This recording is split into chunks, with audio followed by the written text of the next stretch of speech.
The pain of spontaneous labor versus pitocin contractions are extremely different. So why do labor nurses tell patients that there's no difference? Because you were told and several of your friends were? I don't know. Now, this is super individual. So if that person had experience in it and maybe they got pitocin and they're like, hey, this was no different than my spontaneous labor, I wonder how hard their spontaneous labor was.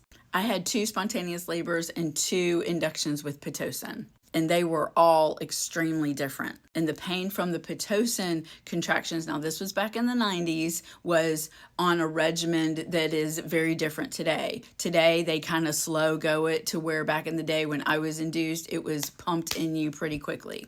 But there is still a huge difference between a wave goes like this and a pitocin contraction that goes like that. There's no warning. And they're trying to get them closer together. That's what induction with pitocin is. It's helping you have contractions to help you meet your baby. So anybody that tells you that they're different, ask more questions. Be like, okay, well, tell me about your spontaneous labor. What was happening? What was baby's position?